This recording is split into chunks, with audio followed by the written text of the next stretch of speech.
지난주 이어 이번 주 금요일까지 바벨론 심판에 대한 메시지가 이어집니다.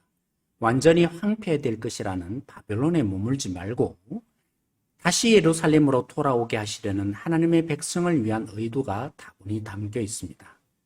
하나님의 징계인 도구인 바벨론을 하나님이 심판하는 것이 왜 정당한지 그 이유가 이번 주 본문에 주로 보이는데요. 그 부분만 살펴보고자 합니다. 월요일 11절 성전을 위해 하나님이 보복하십니다. 바벨론은 이스라엘의 의미 자체였던 성전을 무너뜨렸습니다. 이 일로 기고만장하여 하나님의 백성을 멸시하고 하나님을 모독했습니다.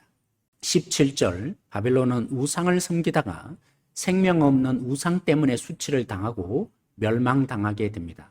화요일 본문 24절 바벨론이 악을 행한 대로 갚으시겠다고 하십니다.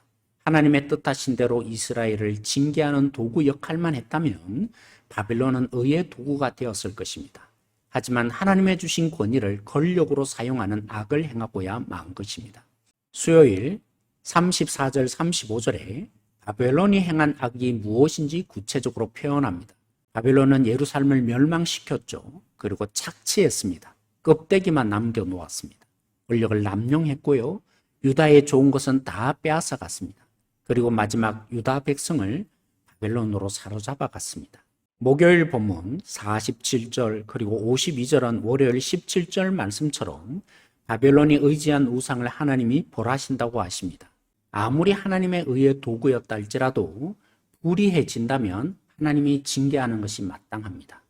도공이 자신이 만든 작품을 깨트리는 것은 그만큼 더 위대한 실력자임을 보여주는 것이죠.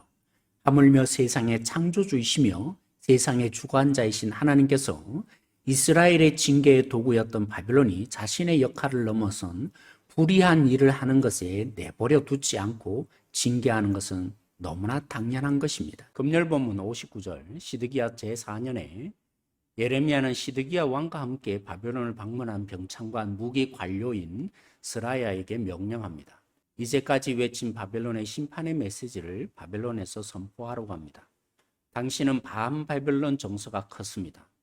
바벨론에 항복하는 것이 살 길이라고 외치던 예레미야가 어찌 보면 매국노처럼 보였을 것입니다. 그리고 또한 스라에게 바벨론의 심판을 선포한 말씀을 책에 기록하여 유브라데 강물에 던지라고 합니다. 바벨론이 그런 처지가 될 것이라는 것을 몸으로 표현한 것이죠. 생각해보면 조국에서도 그리고 바벨론에서도 예레미야는 미움을 당할 수밖에 없었을 것입니다. 오늘 조국의 현실 앞에서 그리스도인을 생각해 보십시다. 진보와 보수의 양극단 속에 그리스도인은 하나님의 나라를 추구하는 자입니다.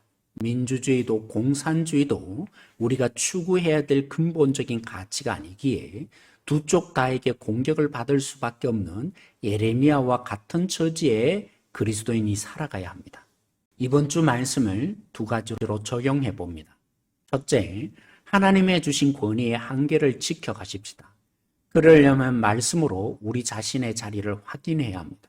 하나님의 부르심의 자리를 확인하고 말씀에 거울로 우리 자신들이 하나님의 뜻을 반영해 가기를 늘 물어야 합니다. 둘째, 우리는 이 땅에서 하나님 나라의 백성으로 삽니다. 어리석은 다수가 결코 바람직한 것이 아닙니다. 악한 인간의 본성상 방종으로 흘러갈 가망성을 지닌 자유가 그리스도인의 진정한 가치일 수 없습니다. 마음의 변화가 없는 소수에 대한 과도한 배려는 게을러지게 하며 또 다른 소외를 낳습니다. 그러니 이 땅에서 오직 그리스도인이 소망입니다. 하나님의 다스림을 받을 때 우리는 진정한 자유를 누릴 수 있습니다. 자기를 위해서 자유를 사용하지 않으며 자신을 신뢰하지도 않으며 하나님의 뜻을 따라 결정하며 탐심을 극복하여 복의 통로가 될 것입니다. 하나님의 통치를 받는 진정한 그리스도인으로 복된 성도로 살아가길 소망합니다.